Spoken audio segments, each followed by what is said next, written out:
Hey all, welcome back to my channel Shankari Recipes. So இன்றைக்கி நான் என்ன ரெசிபியோடு வந்திருக்கேன் அப்படின்னு பார்த்தீங்க அப்படின்னா ஒரு இன்ட்ரெஸ்டிங்கான பிரேக்ஃபாஸ்ட் ரெசிபி தான். வெண்பொங்கல் ரெசிபியோடு நான் வந்திருக்கேங்க. அது எப்படி பண்ணுறதுன்னு பார்க்கலாமா என்னோடய ஸ்டைலில். அதுக்கு நான் ஒரு பவுல் எடுத்துருக்கிறேன். 1.5 கப் அளவுக்கு நார்மலாக நம்ம வீட்டில் குக் பண்ணுற ரைஸ் தான் நான் எடுத்திருக்கேன். ஸோ 1.5 கப் அளவுக்கு எடுத்துக்கோங்க. அதிலையே 1 கப் அளவுக்கு சிறு பருப்பு எடுத்துக்கலாம். ரெண்டையுமே நல்லா வாஷ் பண்ணி எடுத்து வச்சுக்கலாம். இப்போது கேஸ் ஆன் பண்ணி ஒரு குக்கர் வச்சுக்கோங்க. குக்கரில் தாராளமாக நம்ம நெய் ஊற்றிக்கலாம். நான் ஒரு 5 டேபிள் ஸ்பூன் அளவுக்கு நெய் ஆட் பண்ணியிருக்கேன். ஸோ நெய் வந்து நல்லா ஹீட் ஆனதுக்கப்புறமா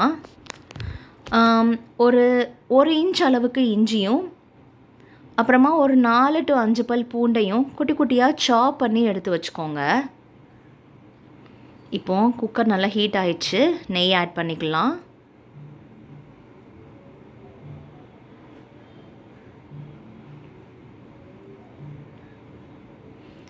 நெய் வந்து நல்லா ஹீட் ஆனதுக்கு அப்புறமா தான் இஞ்சியும் பூண்டையும் நம்ம ஆட் பண்ணிக்கணும். ரெண்டையுமே நல்லா குட்டி குட்டியாக கட் பண்ணி எடுத்துக்கோங்க.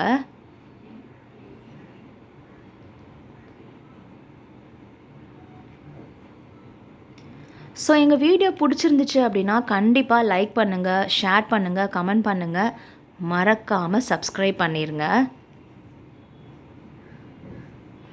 ஸோ நம்ம இப்போது இஞ்சி பூண்டு ரெண்டையுமே நம்ம ஆட் பண்ணியாச்சு. இந்த மாதிரி கட் பண்ணிக்கோங்க.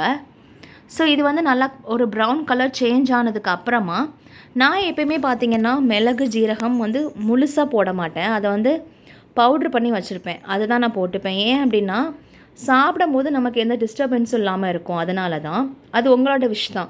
நீங்கள் முழுசானாலும் நீங்கள் போட்டுக்கலாம். பட் நீங்கள் என்ன மாதிரி பவுட்ரு போட்டு பாருங்கள். சீரகம் பவுடர், பெப்பர் பவுடர், அது இன்னும் ஃப்ளேவர் ரொம்ப என்ஹான்ஸ் பண்ணி ரொம்ப நல்லாயிருக்கும் சாப்பிட்றதுக்கு. ஸோ 1.5 ஸ்பூன் அளவுக்கு ஜீரகத்தூள் போட்டிருக்கேன். அதே மாதிரி ஒரு 3 அதாவது டீஸ்பூன் அளவு தான், ஒரு 3 டீஸ்பூன் அளவுக்கு பெப்பர் பவுடரும் போட்டு கொஞ்சம் கருவேப்பிலையும் போட்டு பொரிஞ்சிட்டு இப்போது நம்ம வாஷ் பண்ணி வச்சுருக்கோம் இல்லையா அரிசியும் சிறுபருப்பும், அதை நம்ம அந்த ஸ்டேஜில் நம்ம ஆட் பண்ணிக்கலாம். அந்த நெய்யிலேயே நம்ம ஒரு 2 நிமிஷம் 3 நிமிஷத்துக்கு நம்ம நல்லா ரோஸ்ட் பண்ணிக்கணும். அப்போ இன்னும் ஃப்ளேவர் ரொம்ப நல்லாயிருக்கும். இந்த மாதிரி நல்லா ரோஸ்ட் பண்ணிக்கோங்க. இப்போ சிறுபருப்பு அரிசி ரெண்டையுமே சேர்த்திங்க அப்படின்னா நான் ஒரு 150 கிராம் அரிசியும் 100 கிராம் சிறுபருப்பு எடுத்திருக்கேன். இப்போ டோட்டலாக 250 கிராம் ஆயிடுச்சு. அப்போது அந்த 250 கிராம் அளவுக்கு நமக்கு 250 ml தண்ணி பிடிக்கிற மாதிரி ஒரு கப் எடுத்துக்கோங்க. அதில் ஒரு 3 கப் அளவுக்கு தண்ணி ஆட் பண்ணிக்கலாம். இந்த ஸ்டேஜில் நம்ம வந்து சால்ட்டுமே ஆட் பண்ணிக்கோங்க. இப்போது நான் 3 கப் அளவுக்கு தண்ணி ஆட் பண்ணிக்கிறேன்.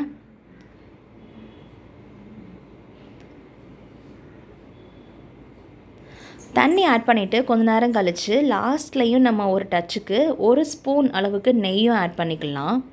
அதாவது நம்ம பொங்கலுக்கு வந்து நம்ம எந்த அளவுக்கு நம்ம நெய் ஆட் பண்ணுறோமோ அந்த அளவுக்கு டேஸ்ட்டுமே வந்து பார்த்திங்கன்னா ரொம்ப சூப்பராக இருக்கும்.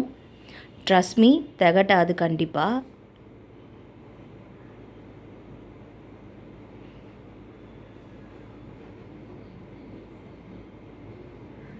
இப்போ நம்ம ஃப்ளேமையுமே நல்லா ஹையாக வச்சுக்கலாம். இப்போ நான் வந்து நெய் ஆட் பண்ண போகிறேன். இந்த மாதிரி 1 ஸ்பூன் அளவுக்கு மட்டும் நம்ம நெய் ஆட் பண்ணிக்கலாம். இப்போது கொதித்து வந்த உடனே சிம்மில் வச்சுட்டு லைட்டாக சால்ட் மட்டும் செக் பண்ணிக்கோங்க. இந்த ஸ்டேஜில் நம்ம வந்து சால்ட்டை ஆட் பண்ணிக்கணும். கொதித்து வரும்போது கொதித்ததுக்கப்புறமா நான் காமிக்கிறேன் பாருங்கள். இப்போ பார்த்திங்கன்னா நல்லா கொதித்து வந்துட்டு இப்போ நம்ம சிம்மில் வச்சுட்டு சால்ட் வந்து நீங்கள் செக் பண்ணிக்கணும். இந்த ஸ்டேஜில்